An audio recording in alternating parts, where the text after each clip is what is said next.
Hello everyone. Try to think of a situation where you've made a very nice application that could maybe use some fancy AI models or some AI agents, and you've put this out there on the internet. It's very popular. It has lots of users that use it, and it has, let's say, 1 million users. That's quite a few users, if I'm being honest.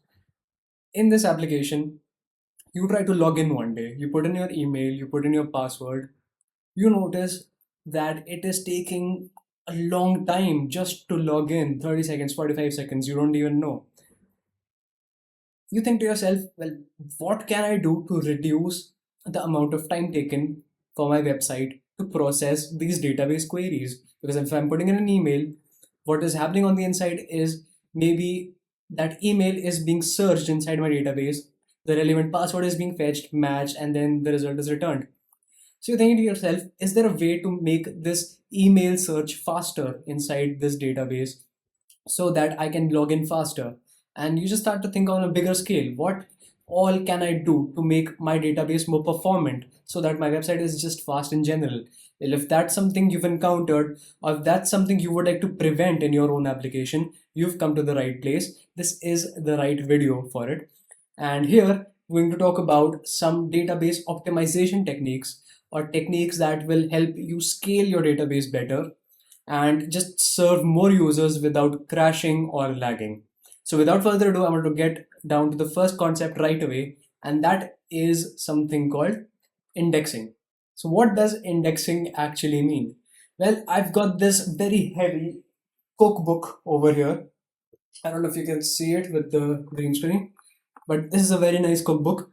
But we're not here to talk about food right now, although I would love to, maybe in some other video. Here I'm going to talk about what is there on the very first page of this book.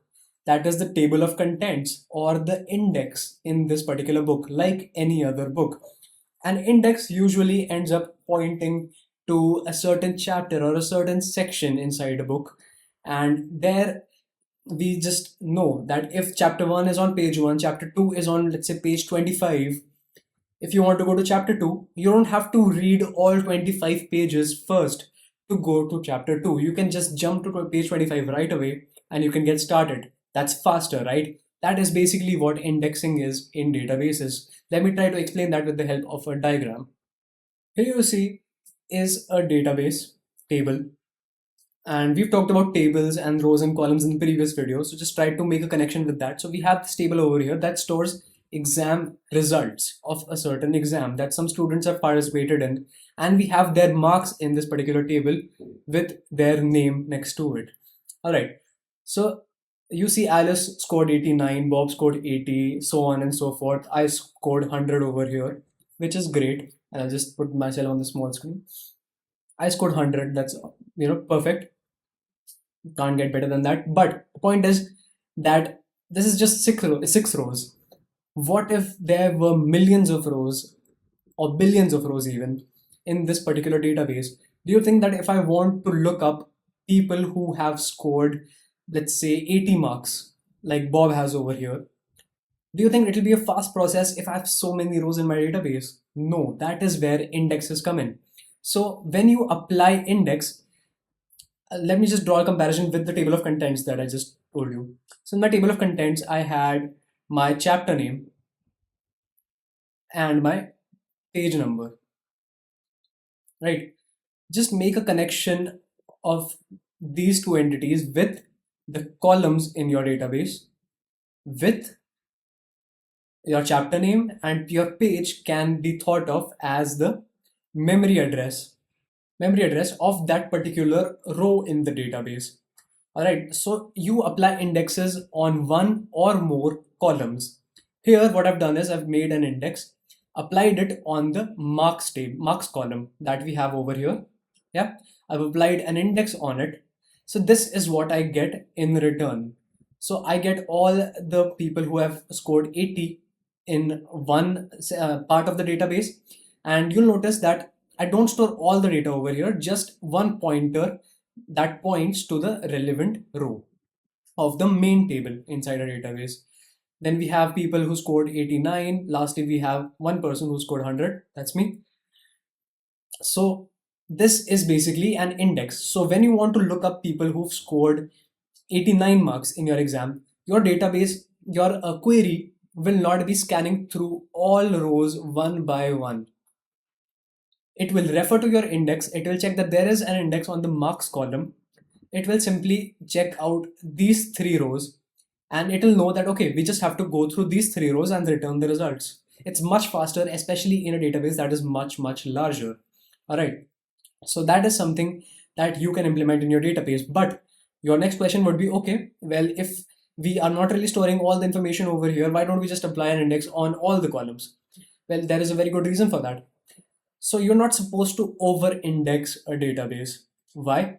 Because, well, it will end up taking more space, especially as your database grows larger. Next, you will notice that I've been mentioning that your queries will be faster because less amount of data has to be scanned through, right? But that comes with a trade-off, with a small sacrifice. Your write queries will become a little slower. Why is that? Because not only are you, let's say if you're updating something in this database, let's say I'm turning the score from 80 to 81. Not only will it have to be updated over here, it will also be updated wherever its pointer is in our index. And the larger the index, the larger the table, the more amount of time it may take. And if you have more than one indexes on this marks column, and that is possible in certain cases, then it will take even more time. So that is why you should be selective about which columns you want to index on. All right, so those are some small warnings that you can keep in mind, some small caveats. Next, I want to talk about one small point before I move on to the next technique. That is that you can apply indexes on one or more columns. That's something I mentioned a couple of minutes ago. I just want to mention that again. And you can actually do that depending on your use cases. So let's say you have an example where you want to look up names and marks together. You want to look at people whose name starts with an A and who have scored 89 marks. It's a weird query, but you never know what businesses may need. So you can make a composite index on name column and marks column. All right, so that's also something you can do, just something to keep in mind. And I really recommend indexing on the right columns because it's something I've observed in real life, in production based use cases, where some of my APIs, they were taking 25 seconds to generate data. And it was a lot of data to process, to sort through, and then return to the user, give them to it in a certain format. Once I applied indexing and no other change, the queries were the same, my code was unchanged, just indexing on the database, that was reduced to less than 100 milliseconds. All right, so I'm not making this up. That is something that can happen if you don't index your databases for too long. So that's something to keep in mind. Now, I won't spend too long on the other techniques. This is one that I wanted to spend some time on. So let's move on to the next one, which is simply optimizing your queries. So a few points to keep in mind when you're optimizing your queries. So first one is don't fetch all columns. A lot of times what we do is when we are running a SQL query, we just hit select star from whatever is our table. This brings all the columns inside the database, and that is easy to deal with. You have all the data you need. You can just select whatever you want from it, process it however you want. It doesn't matter. But that makes your queries slower. We do not want that in real life in a large scale system. You only want the columns that you really need for that certain query, and that's all you should ever call. All right, that's one thing to keep in mind. Next is you limiting your filters. Limiting filters is something that people don't do very often because it's not seen as something very, very productive.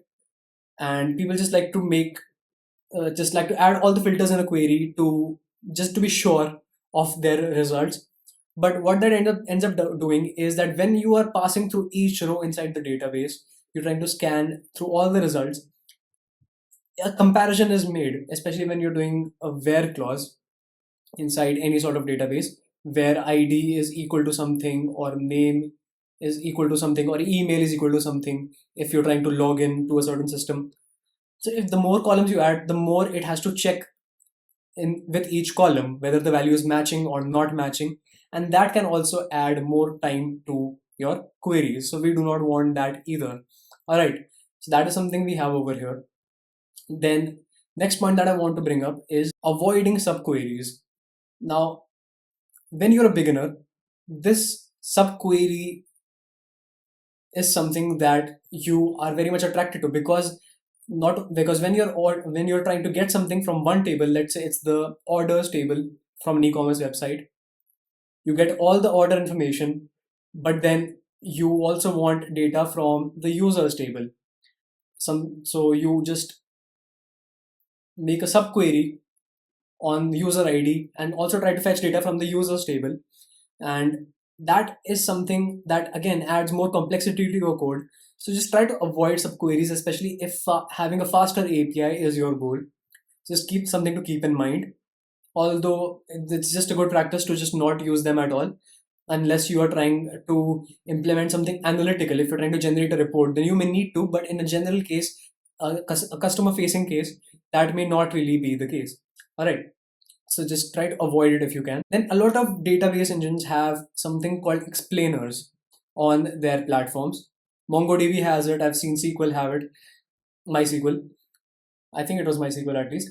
So what happens is that when you put in a query, it tells you the exact operations that it performs to get the results for you. So you can try to see that and observe whether that behavior is acceptable for you or not. Maybe it is going through too many rows at a time. Maybe it is checking too many columns for equality.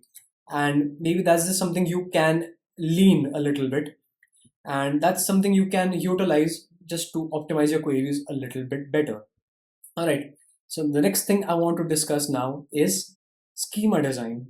You'll be like, okay, well, if I'm putting a database and connecting it to my application, I will be designing the schema anyway, right? Yes, but you can design it maybe just a little bit than it is, it's a little bit better than it is right now. So a few things that you can do. First of which, is something that is a little bit of an anti-pattern. When you study about databases, you are taught of something called normalization. Normalization helps us keep our data integrity, it helps keep our data integrity intact by having as less redundancy as possible. Very few duplicate entries will be found in the database. So if we have, let's say, a user's name or an email ID in one table, it is usually not found in another table, and just the original user's ID is mapped so that the email ID is not found in two tables, right? Makes updating data easier for us. But the anti-pattern here is, of course, denormalization. That basically says that instead of keeping different entities in different tables, try to keep information in a single table. That will keep things a little linear. You'll have less tables to manage. And again, this is something I've observed in my own experience. Queries, especially in a NoSQL database, queries are much faster in a denormalized database where most of the information can be found in the same table. Why? Because now you don't have to use something called joins if you use SQL based databases, or population in NoSQL based databases like MongoDB, which basically takes the ID, checks the mapping to the relevant table, and gets all the data from that respective table. That adds more time in your query. And I know this is a bit of a technical deep dive over here, but it's something to keep in mind, especially if you want that promotion, if you want to become a better engineer. So you'll have to get into the technical aspects of it now or later, right? So that's just something to keep in mind. And I can vouch for this in the right context that this does speed things up while adding a bit of redundancy in the process. And that's acceptable to us in certain cases. It's not bad all the time. In your schema design, you can also have another thing called partitioning. This basically means dividing your data logically into different parts. So, for example, if you have data of many, many years, let's say of a company that is selling something, so sales data, and we have data of 2022, 23, 24, and now 25, the time of this video. You think to yourself, well, I don't really need to query data from 2022 anymore, or even 23 or 24. 24's queries are much less. Mostly I want to deal with data from this year, 2025. What can I do to make this faster? Of course, indexing is one of the options, yes. But you can also do something called partitioning, where you logically separate the data. You can implement a partition and you say that, okay, divide my database into 4 parts: P0, P1, P2, and P3. You can say that, okay, P0 should only have data from 2022. And I think you can guess by now, we will just have different data of different years in different partitions. And so what this will do is when you want to query data just from 2025, you know that you just need to check partition 3 for this data. The complexity is a bit more in this approach, and you don't really need to do it unless you have a lot of data and your use case seems to fit over here. But this is also a technique that you should know about should you ever need it. The next one is something that is just a little more common to do, and usually something that people think of first, and that is vertical scaling. This is simply when you add more CPU, more RAM, more storage to your database. And you would want to do this especially if your traffic is going, especially if you encounter a case, let's say, where a social media influencer makes your website go absolutely viral, and there is more traffic, more sales on your website, and you want to entertain all the users over there. So you'll have to increase your resources by paying a little more money, and that is simply called vertical scaling. All right. Now, the next technique that I want to talk about is sharding.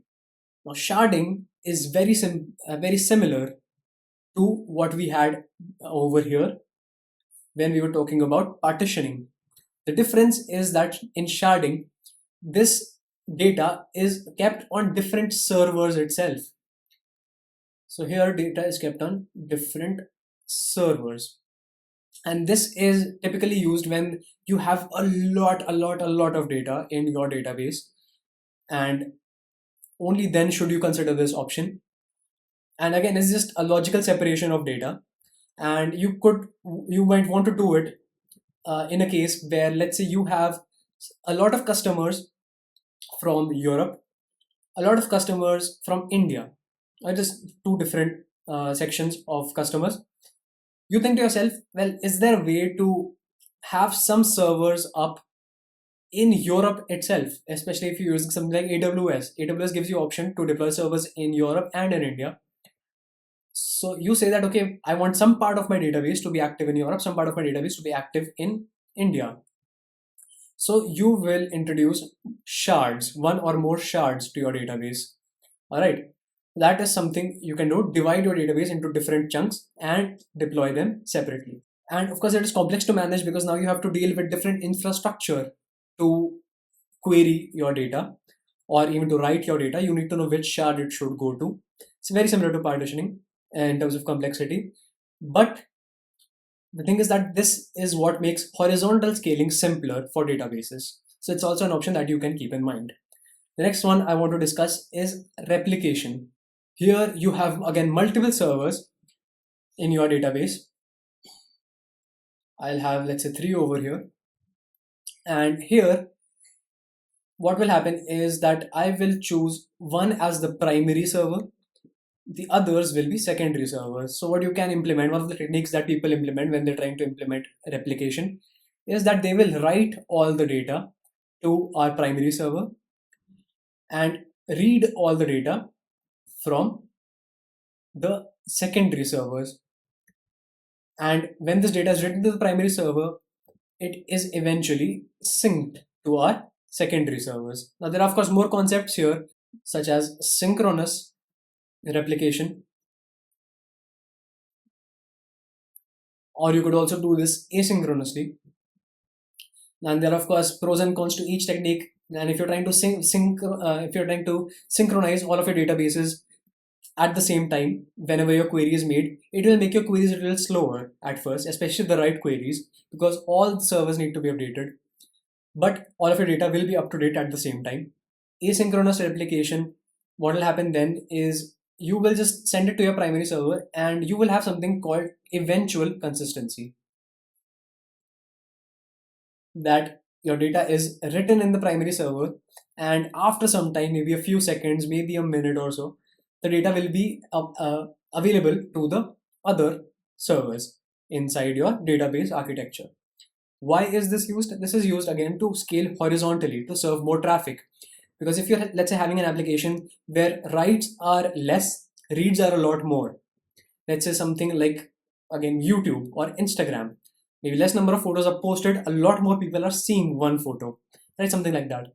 So you will need more servers to handle read loads instead of write loads. That is where you can use this technique. And the last one that I want to talk about, and this deserves a video of its own, and that is something called caching.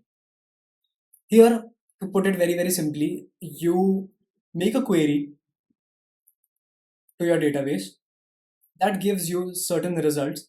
Let's say this is a complex query. It takes minimum to minimum, after applying all these techniques, it takes minimum 10 seconds, 20 seconds to get your data, which is a lot in the real world, especially if you're a computer scientist. You will have your results after querying it. What if a lot of users are making the same query? Do you expect your server to spend 10 seconds, 20 seconds just to process the same data? No, right? So what you do is you cache these results. You basically have the processed data, you store it somewhere, and whenever a user makes the same query once again, this is query 1, query 2, now you just fetch results from the cache and send it back. And this is much faster because of certain techniques, which I will discuss in the next video. And I will dive deeper into the whole process of caching, which is again very important. No large scale system can do without it these days. So stick around. In this video, this is all I wanted to cover, and hopefully this will be enough knowledge for you to implement databases at scale.